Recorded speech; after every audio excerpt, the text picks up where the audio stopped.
매주 교사의 시각에서 한국 사회와 교육 현장을 조명하는 교사의 눈 시간입니다. 최근 학교 현장에서 뜨거운 화두 중 하나가 교권입니다. 악성 민원이나 소송 같은 교권 침해가 잇따르면서 교사들의 사기가 급격히 떨어지고 있는데요. 최근 고 김하늘 양의 사망 사건 이후 설익은 대책들이 이어지면서 교사에 대한 불신이 더 번지는 건 아닌지 우려가 커지고 있습니다. 먼저 영상부터 보고 오겠습니다.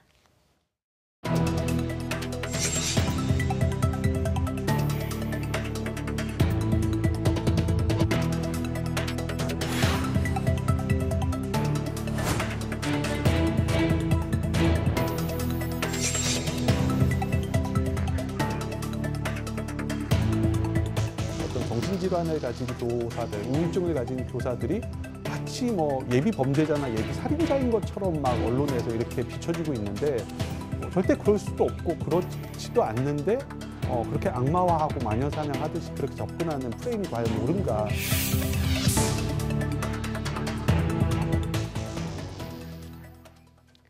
네, 교사 불신을 극복하고 공교육을 회복하려면 어떤 과제를 풀어야 할지 경기 신풍초등학교 홍섭근 교감과 자세한 이야기 나눠보겠습니다.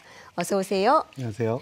네, 교사 불신이라는 책의 작가이기도 하십니다. 이게 이미 2018년에 출간된 책이죠. 그런데 이 최근에 논란이 되고 있는 교권 문제를 다 담고 있습니다.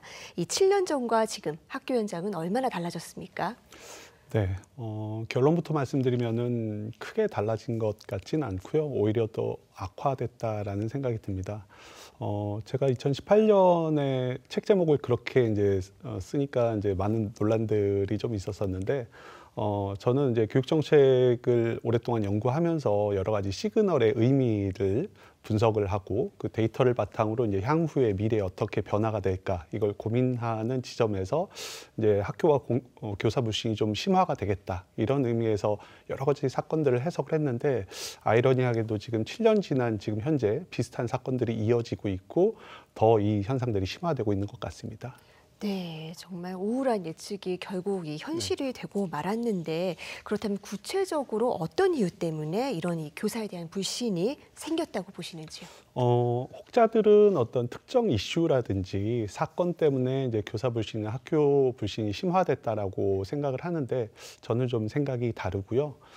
아무래도 좀 시대가 변화하고 빠르게 변화하다 보니까 또 국민들의 인식이 변하다 보니까 그런 현상들이 생겨난 것도 있고 또 이제 7, 80년대 과거에는 이제 교사들이 굉장히 그 지역에선 고학력자들이었습니다. 근데 지금 현재는 이제 그렇지 않고요. 그리고 또 이제 MZ 세대들이 빠르게 이제 학부모라든지 이런 분들로 등장을 하다 보니까 이런 어떤 본인들의 학창 시절을 기준으로 학교나 교사를 평가하고 재단하고 그러다 보니까 거기에 대한 충돌 지점들이 좀 있는 것 같습니다. 네, 세대가 변화한 가운데 교육 당국, 어떤 교육적인 구조에서도 문제를 찾을 수 있을 것 같아요. 어떤 부분이 고쳐져야 된다고 보십니까? 저는 이제 개인적으로 교육청에 좀 오래 있었습니다. 한 10년 정도 있었었는데 보통 이제 사건이라든지 특정 이슈 또는 특정 법 이런 것 때문에 어떤 그 사회 변화가 생긴다라고 생각을 하고 특정 어떤 개인이나 집단을 비판하고 비난하고 이런 현상들이 심화되는데 사실은 학교 현장에 그렇게 재량권이 많지 않습니다. 교사 개인에게도 마찬가지고요. 저는 그 이유를 법과 제도, 정책이라고 봅니다. 그러니까 교육당국이 충분히 현장성을 가지지 않고 있다라는 거죠. 예를 들면은 교육부에서 근무하고 있는 분들 중에 학교 현장에서 교사로 근무하신 분들은 10%가 채 되지 않습니다. 교육청도 마찬가지고요. 이런 의미에서 나오는 법과 제도, 정책이 현장성을 기반하지 않고 오히려 현장의 상황을 악화시키는 경우들이 종종 있습니다. 이러한 상황 속에서 그 비난은 대부분 교원들, 교사들이 받고 있는데 그 미스매칭이 원인이지 않을까 이렇게 생각을 합니다. 네, 그러니까 교사를 패싱하는 정책 결정 구조와 그 현장의 목소리를 충분히 못 담은 제도가 맞습니다. 문제라고 지적을 해주신 건데요. 자, 최근에도 현안이 하나 있습니다. 이 고 김하늘 양 사건.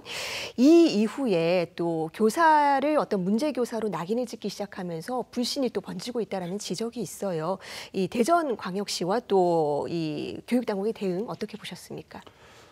일단 굉장히 안타까운 사건이고요. 제가 알기로는 어떤 교사가 직접적인 학생 가해자로 된 최초의 사건이지 않을까 그렇게 생각을 합니다. 뭐 유가족들에게 위로의 말씀을 드리고요. 그런데 이 사건은 개인적으로 봤을 때는 여러 어떤 지금 어떤 경찰 수사 상황이라든지 이런 거를 분석을 해봤는데 그 해당 교사, 가해 교사의 우울증으로 인해서 생긴 상황이 아니에요. 그럼에도 불구하고 초기에 언론이라든지 이런 데에서는 교사의 정신질환이라든지 우울증을 굉장히 부각시키고 그렇기 때문에 기존에 재직 중인 교사들, 우울증이나 정신질환을 가진 잠재적인 범죄자들이 많다. 이 사람들을 적극적으로 대응해야 된다. 이런 방식으로 어떤 교육부나 정치권, 교육청들이 나서서 앞다퉈서 그 입법 발의나 제도를 대책으로 내놓았습니다. 최근에 입법 발의된 10개 법안을 제가 다 내용을 봤는데요. 대체적으로 3개 정도가 크게 대책으로 나오고 있는데 첫 번째는 CCTV 확대, 그리고 두 번째는 질환교원심의위원회를 법제화하는 것, 그리고 이제 정신질환으로 인해서 휴복직 시에 그 별도의 외부 위원회를 둬서 특히 이제 학생과 학부모 등 외부 위원회를 둬서 여기에서 그 해당 교사가 직무에 복귀할 수 있는지 이런 것들을 심의하는 기구를 만든다는 총 3가지의 큰 틀에서 그 제도들이 나오고 있는데 저는 3개 다 크게 실효성이 없다라고 봅니다. 특히 이제 CCTV가 생겼다고 이런 어떤 극단적인 사건, 굉장히 예외적인 사건인데 이런 것들을 예방하는 데는 한계가 있고요. 그리고 질환교원심의위원회는 법제화되기 이전에 과거에 어떤 대전이라든지 서울이라든지 이런 사례들을 살펴봤을 때 거의 유명무실한, 실제로 한 건도 열리지 않거나 해봐야 한 건 정도 열렸는데 그것도 이제 굉장히 논란이 많았었던 그런 정도의 상황입니다. 이게 법제화가 된다라고 전혀 어떤 그 사건이 해결되거나 그러지는 않을 것 같고요. 또 한 가지는 그 정신질환으로 인해서 휴복직을 한다라는 것은 이거는 이제 교원들의 복지나 또는 이제 상위법과 충돌될 여지가 충분히 있습니다. 더군다나 정신질환이라는 민감한 부분을 학생이나 학부모 이런 어떤 특히 미성년자들이 이런 정보를 다룬다는 것 자체가 어떻게 보면 학생에게 굉장한 폭력일 수도 있거든요. 교사들에게도 상처일 수도 있고 그래서 저는 이런 것에 대해서 충분한 논의 그리고 이제 해당자 교사들과 학부모들과의 충분한 논의와 이런 것들이 이루어진 이후에 기준이 마련돼야 된다 이렇게 생각을 합니다. 네, 현장에 오래 계셨으니까요. 그럼 이 상황에서 이 교사들에게 필요한 지원은 뭐라고 보시는지요? 저는 교사들이 결국에는 교육을 하고 또 정책을 수행하고 이런 역할이기 때문에 교사들을 불신하거나 또는 그들을 어떤 개혁이나 혁신의 대상으로 삼는다는 것 자체가 좀 문제가 있다라고 봅니다. 그런데 지금까지 나오는 대책들을 보면은 어떻게 하면은 교사들을 좀 개혁할까?